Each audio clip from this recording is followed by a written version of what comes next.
Here we go, part 2.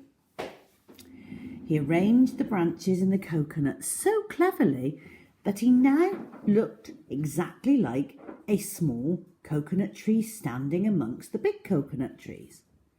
Soon 2 children came along.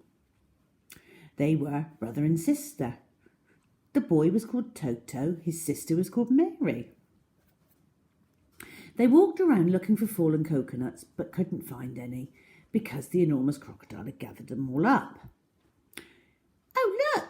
cried Toto. "That tree over there is much smaller than the others and it's full of coconuts.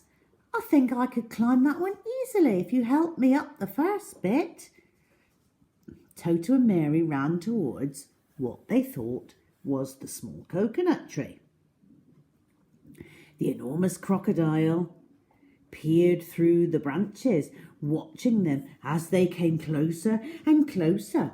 He licked his lips and began to dribble with excitement. Suddenly, there was a tremendous whooshing noise. It was Humpy Rumpy, the hippopotamus. He came crashing and snorting out of the jungle. His head was down low, and he was galloping at a terrific speed. "Look out, Toto!" shouted Humpy Rumpy. "Look out, Mary! That's not a coconut tree, it's the enormous crocodile, and he wants to eat you up." Humpy Rumpy charged straight at the enormous crocodile.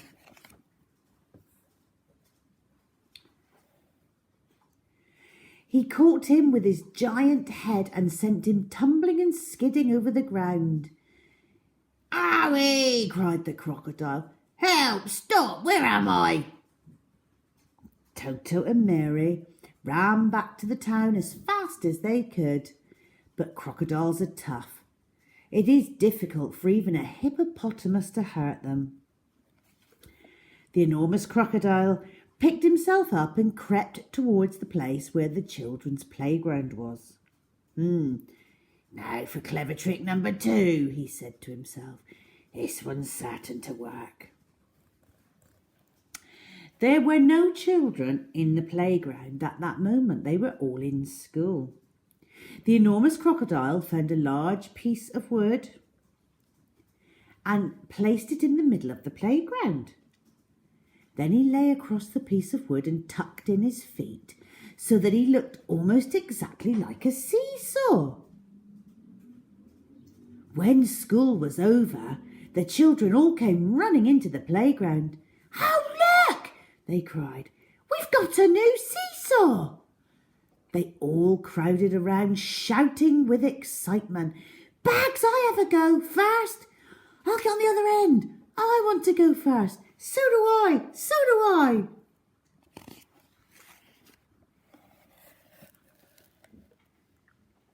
Then a girl who was older than the others said, "It's rather a funny knobbly sort of seesaw, isn't it? Do you think it'll be safe to sit on?" "Of course it will," the others said. "It looks strong as anything." The enormous crocodile opened one eye just a little bit and watched the children who were crowding around him. Soon, he thought, one of them is going to sit on my head. I will give a jerk and a snap, and after that it'll be yum, yum, yum. At that moment, there was a flash of brown and something jumped into the playground and hopped on top of the swing. It was Mugglewump the monkey. "Run, children, run!" Mugglewump shouted to the children. "All of you, run, run, run! That's not a seesaw. It's the enormous crocodile and he wants to eat you up." The children screamed and ran for their lives, and Mugglewump disappeared back into the jungle.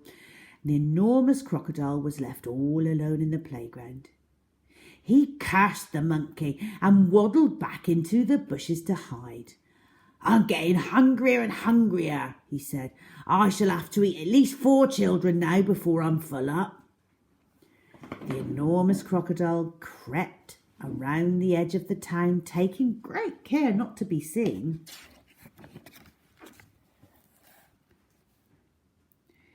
he came to a place where they were getting ready to have a fair. There were slides and swings and dodgem cars and people selling popcorn and candy floss. There was also a big roundabout. The roundabouts had marvellous wooden creatures for the children to ride on.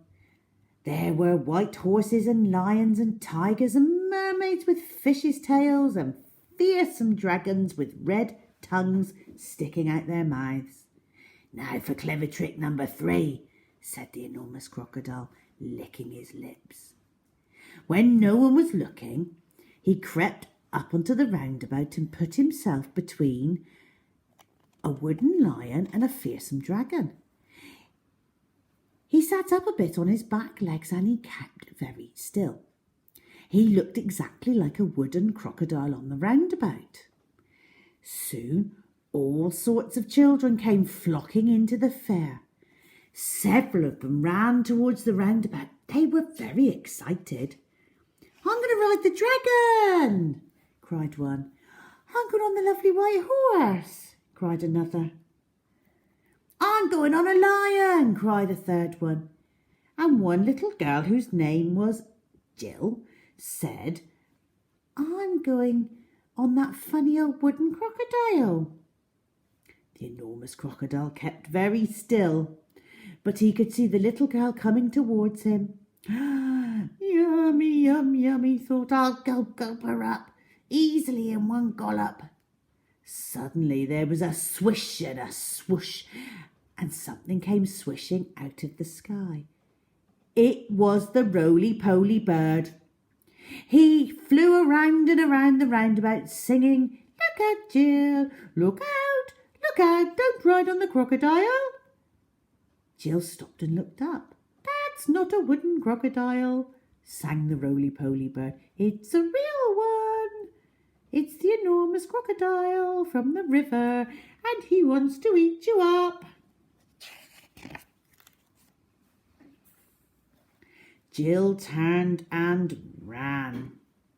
So did all the other children. Even the man who was working the roundabout jumped off and ran away as fast as he could. The enormous crocodile cursed the roly-poly bird and waddled back into the bushes to hide. "I'm so hungry now," he said to himself. "I could eat 6 children before I'm full up." Just outside of town there was a pretty little field with trees and bushes around it. This was called the picnic place. There were several wooden tables and long benches, and people were allowed to go there and have a picnic at any time.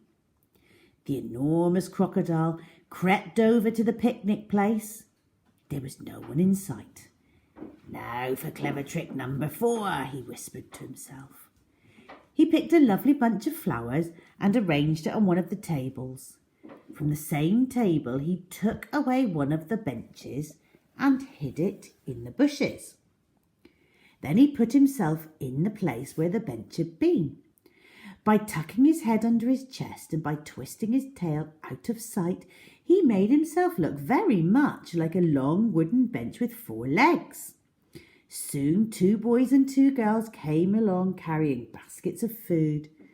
They were all from one family, and their mother had said they could go and have a picnic together. "Which table should we sit at?" said one. "Let's take the table with the lovely flowers on," said another. The enormous crocodile kept as quiet as a mouse.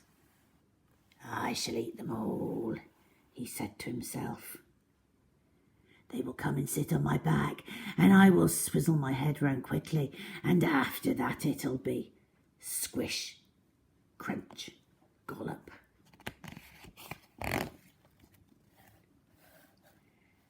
Suddenly, a big, deep voice from the jungle shouted, stand back, children, stand back." The children stopped and stared at the place where the voice was coming from. Then, with a crashing of branches, Trunky the elephant came rushing out of the jungle. "That's not a bench you were going to sit on?" he bellowed. "It's the enormous crocodile, and he wants to eat you all up." Trunky trotted over to the spot where the enormous crocodile was standing, and quick as a flash wrapped his trunk around the crocodile's tail and hoisted him in the air. "Hey, let me go!" yelled the enormous crocodile. "Let me go!" "No," said Trunky, "I will not let you go. We've all had quite enough of your clever tricks." Trunky began to swing the crocodile round and round, slowly in the air at first, but then he swung him faster and faster and faster still. Soon the enormous crocodile was just a blurry circle going round and round and round Trunky's head.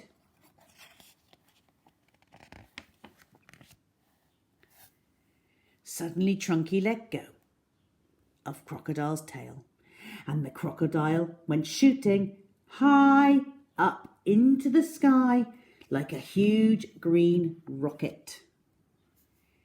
Up he went, higher and higher, faster and faster. He was going so fast and so high that soon the earth was just a tiny dot miles below. He whizzed on and on. He whizzed far into space. He whizzed past the moon and the stars and the planets until at last, with the most tremendous bang, the enormous crocodile crashed head first into the hot, hot sun, and he was sizzled up like a sausage. The end. Well, I hope you enjoyed that story. That was a fun ending, wasn't it? I wasn't expecting that. But it was a very, very good story. What a nasty crocodile. But thankfully, the other animals in the jungle were good and kind and made sure he didn't get to eat any of those children. Thank goodness. Well, we hope you enjoyed that story. We did. And we hope you are going to have a nice week. Lots of fun things to do and manage to get out to some nice places for walks and keep busy while you're in the house. So take care of yourselves, and Rusty and I will be back next week with another story for you. Bye.